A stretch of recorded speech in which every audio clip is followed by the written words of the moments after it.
साथियों स्वागत करते हैं आईएएस पीसीएस वॉरियर्स में। और आप लोग डिमांड कर रहे थे कि सर थोड़ा सा यूट्यूब पे भी ध्यान दीजिए, तो बिल्कुल आप लोग हमारी रियल फैमिली हैं। और 17 बीपीएससी मेंस के लिए लास्ट 75 दिन आपको क्या करना चाहिए, क्योंकि फरवरी और मार्च 2 महीने यानी कि 60 दिन, और फरवरी में तो कम ही दिन, 1-2 दिन मान के चलिए, और उधर 15-20 दिन मान के चलिए कि कुल मिला के 75 दिन अराउंड हम लोग ले के चल सकते हैं। और इसमें किन किन चीज़ों को हमको करना चाहिए ताकि आपकी चीज़ें क्या हों, कम से कम टॉपिक सारे कवर हो जाए। तो मैं लिस्ट ऑफ टॉपिक रखा हुआ है, सारे मैं बताऊंगा, लेकिन हाँ आपको एक कॉपरेशन आपको करना पड़ेगा, कॉपरेट करना पड़ेगा, क्योंकि मेरे पास थोड़ा सा पेड बैच के कारण समय नहीं मिल पा रहा है और बहुत सारी चीज़ें है मेरा, तो प्रॉब्लम आ रही है। तो मैं क्या करूँगा ना कि टॉपिक्स का नाम बोलूँगा और उस टॉपिक्स का सब लोग कॉपी और पेन लेके बैठिएगा और कम से कम उस टॉपिक का नाम सब्जेक्ट वाइज लिख लीजिएगा। उसको करना काफ़ी आपके लिए ज़रूरी होगा। लेकिन लेकिन आपको क्या करना होगा कि मतलब इतना तो आप कर सकते हैं ना कि कॉपी पेन लेके बैठिए और मैं धीरे धीरे बोलूँगा, सारे टॉपिक्स को आपको नोट डाउन करना होगा। उतना कर लीजिए, आपके लिए इंपॉर्टेंट हो जाएगा। ठीक है, तो चलिए स्टार्ट करते हैं। जो लोग भी नए होंगे चैनल को सब्सक्राइब करके बुक लिस्ट और इसका मैं रिसोर्सेज भी बता दूंगा कैसे कैसे कवर कर सकते हैं।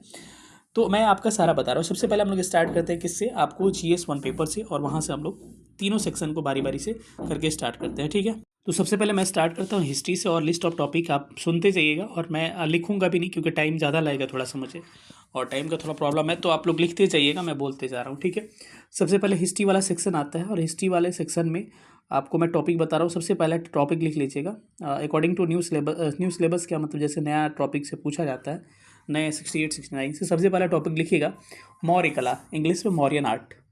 ठीक है, दूसरा टॉपिक लिखिए पाल कला। सबसे पहले मैंने क्या बोला, चलिए लिखते चल रहा हूँ। क्या, सबसे पहला टॉपिक लिखिए आप मौर्य कला। ठीक है, दूसरा टॉपिक आपको लिखना है पाल कला। तीसरा टॉपिक लिखना है आपको पटना कलम। ये तो हिंदी इंग्लिश दोनों सेम ही होगा, चाहे मौर्यन आर्ट बस पटना आर्ट बोलेंगे बस। चौथा एक टॉपिक और इसमें से पूछा जा रहा है गुफा, गुफा पेंटिंग। इसमें मतलब ऐड कर सकते हैं, इसमें मधुबनी पेंटिंग हो सकता है और मंजूसा भी हो सकता है। इसमें एक आप लिख सकते हैं, ऐड ऑन कर लीजिए खुद से, लेकिन उतना इंपॉर्टेंट नहीं है, लेकिन मधुबनी और मंजूसा लिख सकते हैं। चौथा एक आजकल लिख रहा है कि गुफा चित्रकारी और गुफा पेंटिंग्स और स्थापत्य कला। ठीक है, तो आप केव्स पेंटिंग कर सकते हैं, इंग्लिश में केव्स पेंटिंग। एक यहाँ से 69 में सवाल पूछे जा रहे हैं। ठीक है, तो एक आपका ये हो गया। पांचवें टॉपिक पे आते हैं, तो लिखिए संथाल और मुंडा विद्रोह। संथाल और मुंडा विद्रोह, इसके साथ साथ जो भी जनजातीय विद्रोह हुए हैं तो उसका कारण वगैरह नॉर्मल सबको मिला के आप देख सकते हैं। ठीक है, तो ये चीज़ें हो गई। ठीक है, अब आगे थोड़ा सा और बढ़ते हैं, तो चलिएगा इसमें, तो इसको आप देखते चलिएगा, मैं आपको स्किप करके लेके इसको हटाता हूँ। ठीक है, स्क्रीनशॉट लेना चाहे तो ले लीजिएगा। आगे चलते हैं, तो लिखिए किसान आंदोलन, जो भी होगा नंबरिंग आप देख लीजिएगा, साथ ही हम लेके चल रहे हैं किसान आंदोलन। और किसान आंदोलन में नोट कर लीजिए चंपारण सत्याग्रह और सहजानंद सरस्वती की भूमिका। किसान आंदोलन लिखिए, उसमें लिखिए चंपारण सत्याग्रह और शाहजानंद सरस्वती की भूमिका। आठवां टॉपिक लिखिए 1857 रिवोल्ट, 1857 की क्रांति, और इसमें लिख लीजिए कुंवर सिंह की भूमिका स्पेशल। तो 1857 की क्रांति के रीजन्स, काउजेज जो है, उसके पास इंपॉर्टेंस है, ये सब जानना ही है। इसके साथ साथ आपको जानना है कि इसके क्या परिणाम हुए, क्या रिजल्ट्स हुए, और इसमें कुंवर सिंह की भूमिका, थोड़ा सा कुंवर सिंह की भूमिका को ऐड ऑन कर लीजिए, यहाँ से सवाल पूछा जाता है। 9 नंबर टॉपिक जो है आपको बिहार में शिक्षा का विकास, बिहार में एजुकेशन का जो डेवलपमेंट हुआ, शिक्षा, बिहार में शिक्षा का विकास, आप इसको नोट डाउन कर सकते हैं। और एक 10 नंबर टॉपिक जो है आपको गांधी,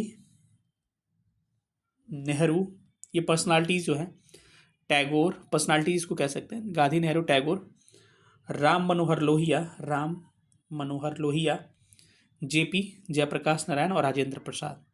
और सुभाष चंद्र बोस को भी एक बार लिखा पूछा है, तो आप देख सकते हैं गांधी, नेहरू, टैगोर, राम मनोहर लोहिया, जयप्रकाश नारायण, सुभाष चंद्र बोस और राजेंद्र प्रसाद। इनकी पर्सनालिटीज़ को थोड़ा सा आपको देख लेना है इसमें, ये इंपॉर्टेंट है आपके लिए हिस्ट्री के लिए।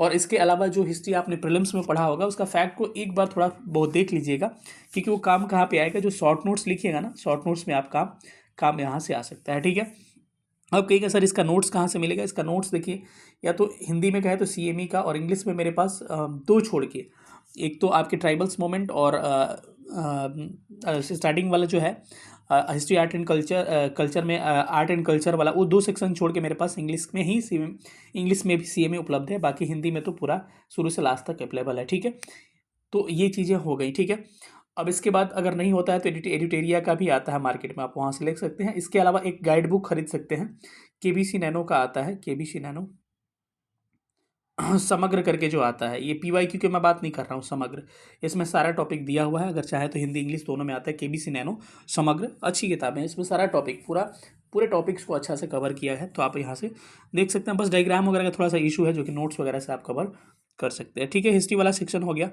दूसरा सेक्शन आपका है करंट वाला। करंट वाला कि ऑलरेडी मैंने बताया था कि 3-4 ब्रांचेज इसका खोल के मैंने बताया था कि क्या क्या पूछा जाता है। एक तो बर्निंग इशूज़ पूछा जाता है। बर्निंग इशूज़ अभी नहीं बताऊंगा, मैं आपको जब आएगा जो करेंट के लिए एक सेशन लाऊंगा तो उसमें बता दूंगा। एक पूछा था इंटरनेशनल रिलेशन, तो इंटरनेशनल रिलेशन में मैंने बताया था India Russia, India China, India Japan, लिखते चलिएगा, India France, India USA, India Israel, pause भी कर सकते हैं वीडियो आप, India Nepal, India Bhutan, India UAE, India UK, ये सारे कंट्रीज से आपका रिलेशन देख लेना है कि रिलेशन भारत का कैसा है, इंटरनेशनल रिलेशन जो है कैसा है। ऑर्गेनाइजेशन में क्या क्या आपको देख लेना है, ऑर्गेनाइजेशन नोट कर लीजिए, G20, ब्रिक्स, क्वाड, उसके बाद सार्क, बिम्स्टेक, SCO, और इसके अलावा भी जो भी ऑर्गेनाइजेशन अगर बच गए होंगे तो उसको आप देख सकते हैं। नेशनल इशूज़ जो होगा, नेशनल इशूज़ का आपको मैं थोड़ा सा लास्ट में इसका टॉपिक प्रोवाइड करूंगा। रीज़न ये है कि नेशनल इशूज़ को देखना पड़ता है कि वर्तमान जब एग्जाम आ रहा है तो उस समय क्या क्या वर्निंग है, तो इसको हमारे ऊपर छोड़ दीजिए, इसको मैं लास्ट में आपको प्रोवाइड कर दूंगा। ठीक है, इसके लिए रिसोर्सेज क्या हो सकते हैं, देखिए एक तो विजन 360 आता है, 365, उसको आप देख सकते हैं। और डेली आप एक एडिटोरियल या फिर करंट अफेयर्स, आप करंट का कोई आप न्यूज़पेपर पढ़िएगा, जैसे कि आप दैनिक जागरण हिंदी में पढ़ सकते हैं, द हिंदू, इंडियन एक्सप्रेस वगैरह आप इंग्लिश में पढ़ सकते हैं, लेकिन राष्ट्रीय संस्करण आपको पढ़ना होगा। ठीक है, अब डीआई के लिए क्या करना होगा, डीआई के लिए या तो हम अपने चैनल पर एक वीडियो बारी बारी से डाल रहे हैं, एक वीडियो मैंने डाल रखा है जिसमें मैंने बार ग्राफ के बारे में समझाया है। ठीक है, उसके बाद से पाई चार्ट वगैरह के बारे में समझाऊंगा। बाकी अगर हमारे साथ जुड़ना चाहते हैं और ये सारे नोट्स वगैरह या फिर सारे टॉपिक्स का वीडियोस या फिर नोट्स आप चाहते हैं कि अवेलेबल हो, तो हमारे साथ आप इनरोल कर सकते हैं। मैं आपको इसका डिटेल बता दे रहा हूँ कि आपको कैसे करना होगा। तो मैं आपको इसको बता दूं कि जो एक 3 फरवरी से मैं बैच लाने वाला था, उस बैच को हम क्या कर रहे हैं, सस्पेंड कर रहे हैं, क्योंकि स्टूडेंट हमारे पास अच्छे खासे हो गए हैं, तो अभी कोई बैच मैं नहीं इनरोल कर सकता हूँ। बाकी 1 फरवरी से कल एक टेस्ट स्टार्ट हुआ है, 1 फरवरी, और आज एक कल टेस्ट है 2 फरवरी। तो आप चाहे तो इसी बैच में 1 फरवरी वाले बैच में आप इनरोल हो सकते हैं, क्योंकि इसका बात क्या है, मैं इसकी इसलिए बता दे रहा हूँ कि अगर 2 टेस्ट आपके आज और कल के स्किप भी हो जा रहे हैं तो अगला वीक से आज जो टॉपिक आज रात में चला जाएगा ग्रुप में या फिर कल आएगा, उस टॉपिक से आप अपने आप को फॉलो करिएगा, जो नोट्स आएगा फॉलो करिएगा, जब भी टाइम मिलेगा। तो ये छोटा छोटा है, मौर्य कला हुआ है और पटना कलम हुआ है, तो आप आसानी से उसको लिख के जब भी टाइम मिलेगा पर्सनल मेंटर को आप भेज सकते हैं, कॉपी चेक कर ली जाएगी। तो आपको इनरोल होना होगा तो इसी ग्रुप में होना होगा। यहाँ एक वीक में 2 ही टेस्ट हो पाएगा।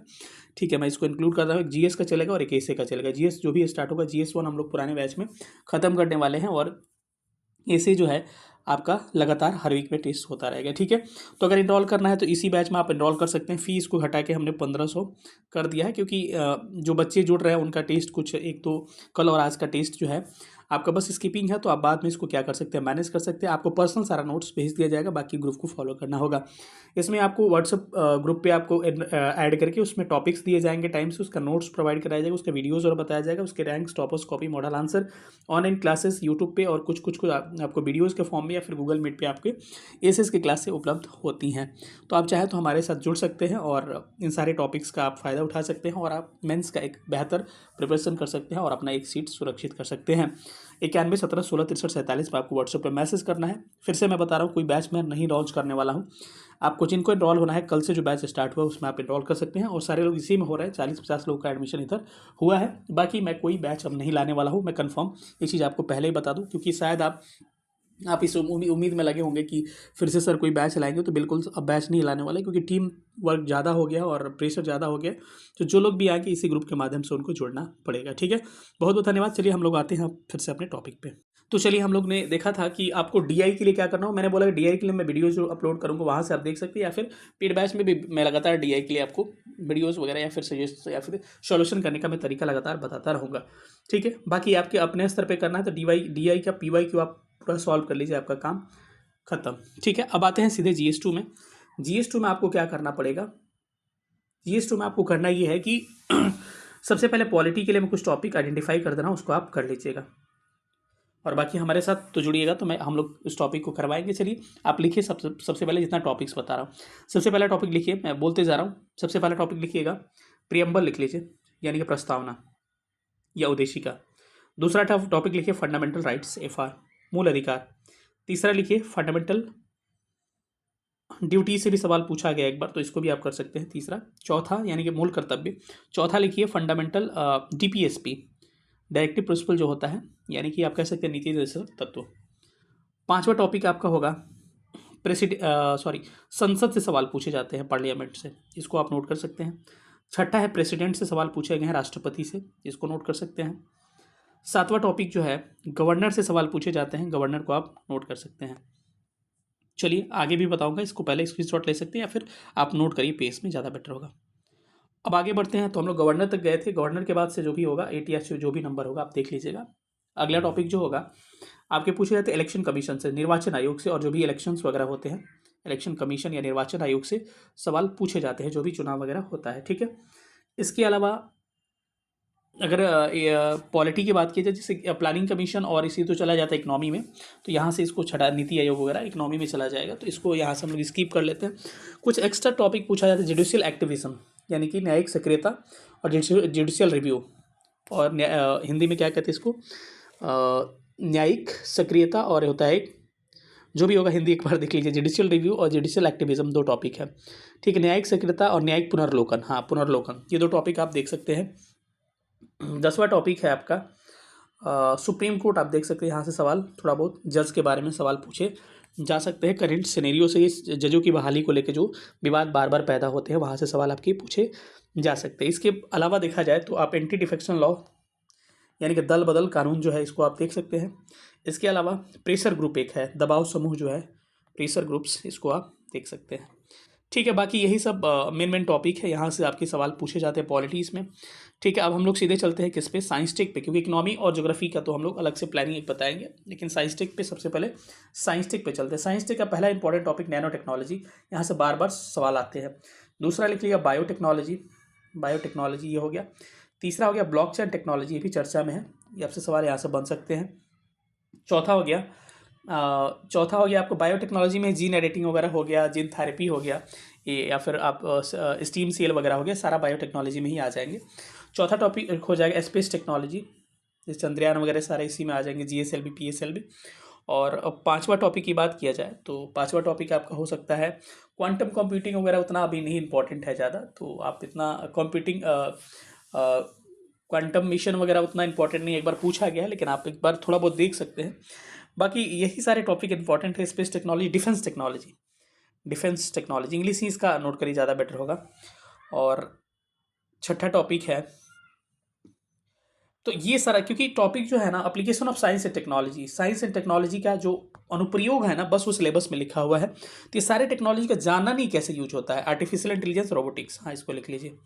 इस टॉपिक को कैसे यूज़ करना है ना, कहाँ कहाँ यूज़ करना है, ये जानना है। ठीक है, तो हम लोग इसको बताएंगे कैसे कैसे सारे टॉपिक को आइडेंटिफाई करके सारा बताएंगे, कैसे कैसे यूज़ कर सकते हैं, कैसे कैसे क्या क्या हो सकता है, ये मैं सारी चीज़ आपको बताने वाला हूँ। ठीक है, तो आप इस चीज़ों को, आप जो मैंने मैक्सिमम टॉपिक्स बताए, यहाँ से मैक्सिमम सवाल आपके बन जाते हैं। तो आप यहाँ से हाँ, एनर्जी इंपॉर्टेंट टॉपिक छूट रहा था, एनर्जी से आप सवाल बनता है, एनर्जी से सवाल पूछे जाते हैं।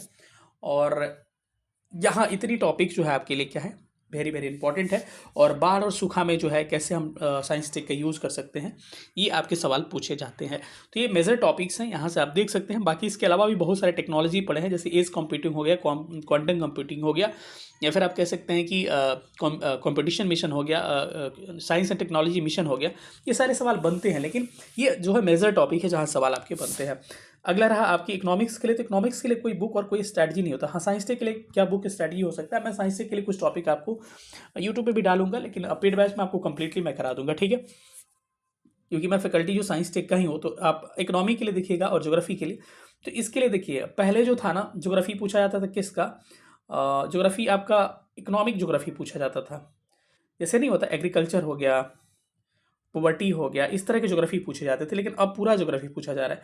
तो इकोनॉमिक्स के लिए सबसे पहले बात कर लिया जाए। इकोनॉमिक्स के लिए तो कुछ कुछ टॉपिक्स मैं बता दे रहा हूँ, वहाँ से कर लीजिए, लेकिन बिहार से रिलेटेड इकोनॉमिक्स है उसके लिए अलग से पूछे जाते हैं, मैं बताऊँगा। नॉर्मल इकोनॉमिक्स के लिए आप देखिए नेशनल स्तर पर, तो एलपीजी आप देख सकते हैं, जैसे कि वैश्वीकरण वगैरह था, ग्लोबलाइजेशन, लिबरलाइजेशन, ये सब आप देख सकते हैं यहाँ से। और दूसरा टॉपिक हो जाएगा आपका प्लानिंग कमीशन, ठीक है, प्लानिंग कमीशन देख सकते हैं। तीसरा टॉपिक आप देख सकते हैं इकोनॉमिक्स में, तीसरा टॉपिक हो जाएगा गरीबी, देख सकते हैं, पॉवर्टी देख सकते हैं। चौथा देख सकते हैं बेरोजगारी, बेरोजगारी। और कुछ कुछ इसके अलावा आठवां मैंने इंडेक्स पूछा जा रहा है आजकल, इंडेक्स, जैसे एसडीजी पूछा जाता है, एसडीजी इंडेक्स पूछ दिया, या फिर कोई भी जैसे ये पूछ सकता है, ह्यूमन डेवलपमेंट एसडीआई पूछ दिया। ये सारे इंडेक्स को लेकर बिहार के संदर्भ में पूछा जा सकता है। इसके अलावा इकोनॉमिक्स में बिहार से संबंधित आप स्क्रीनशॉट ले लीजिएगा बैक करके, अगर नहीं लिए होंगे तो, बिहार से संबंधित जो है काम किए जा रहे हैं ना, उससे पूछा जाएगा। जैसे कि बिहार के खनिज हो गए, बिहार के उद्योग हो गए, तो बिहार में कृषि आधारित एग्री बेस्ड इंडस्ट्री का कैसे संभावनाएं हैं, इस टॉपिक पे आपको तैयार करना पड़ेगा। यहाँ कहीं नोट्स नहीं मिलेगा, लेकिन हम लोग इस पे गाइड आपको करेंगे। अंडरस्टैंडिंग का सवाल है कि बिहार में कृषि आधारित उद्योगों का लगातार विकास हो रहा है, जैसे कि आप देखिए इथेनॉल वगैरह का, या फिर आप शुगर मिल वगैरह का, तो आपको कैसे इस पे डील करना है, यहाँ सवाल पूछा जाएगा। या फिर बिहार में उद्योगों की संभावनाएं है कि नहीं, और है तो किस प्रकार की उद्योगों की संभावनाएं हैं, और कृषि आधारित उद्योगों की क्यों संभावनाएं हैं, एग्री बेस्ड जो इंडस्ट्री है क्यों संभावनाएं, ये सवाल आपसे पूछे जा सकते हैं। या फिर बिहार के डेवलपमेंट में क्या क्या, जैसे आपको 7 निश्चय योजना वगैरह हो गया, 7 निश्चय हो गया, आजीविका मिशन हो गया यहाँ से। या फिर आपको हेल्थ इंडेक्स जो नीति आयोग का आता है, उसमें बिहार की रैंकिंग नीचे क्यों रहती है, बिहार में स्वास्थ्य की स्थिति क्या है, ये सब इस तरह से टॉपिक्स आपसे इकोनॉमी के पूछे जा सकते हैं। ज्योग्राफी के लिए मैंने कहा था एग्री ज्योग्राफी पहले पूछा जाता था, जैसे कि कह सकते हैं कि एग्रीकल्चर से सवाल आते थे, ज्योग्राफी में एग्री से सवाल आते थे। इकोनॉमी भी कर लीजिएगा, एग्रीकल्चर वहाँ से भी आता है, दोनों में कॉमन हो जाएगा। उसके अलावा कह सकते हैं कि पहले क्लाइमेट से सवाल आए हुए हैं, अब भी क्लाइमेट से सवाल इस बार पूछा है, देखने को मिला था पिछली बार, तो क्लाइमेट भी हो जाएगा। तीसरा आपका हो गया कहने का मतलब कि ज्योग्राफी पे मोटा मोटी पकड़ रहेगा ना पूरे सिलेबस पे, इंडियन ज्योग्राफी पे तो आप आसानी से इसको लिख सकते हैं, क्योंकि फिजियोग्राफी ऑफ इंडिया, भारत का भौतिक विभाजन पिछली बार पूछा गया था, तो आपने प्रीलिम्स में पढ़ा होगा, उसको थोड़ा सा ठीक ठाक से आप देख लीजिएगा। बाकी ज्योग्राफी में यही सब जो इकोनॉमी के टॉपिक जो कॉमन है, पॉवर्टी वगैरह, या फिर कह सकते हैं कि कौन सा एक होता है यार, एक टॉपिक में, हाँ, जननांग की लाभांश, डेमोग्राफी डिविडेंड, ये सब सवाल आपकी इकोनॉमी या फिर ज्योग्राफी से जोड़ से पूछे जा सकते हैं, ठीक है। तो आपका यही सेक्शन है, मेरे को लग रहा है कि सारा सेक्शन मैंने कवर कर लिया, और एक मोटा मोटी एक आपको रफ आइडिया लग गया होगा कि किस किस चीज़ों पर फोकस करना है। बाकी हमारे साथ इन्वॉल्व करना चाहते थे 91 17 16 63 47 पे क्या करें, हमको व्हाट्सअप करिए, आपको जरूर रिप्लाई दिया जाए। इस पर कॉल मत करिए, कॉल लगता नहीं है, ठीक है। बहुत बहुत धन्यवाद सेशन देखने के लिए, थैंक यू सो मच, जय हिंद, लव यू ऑल।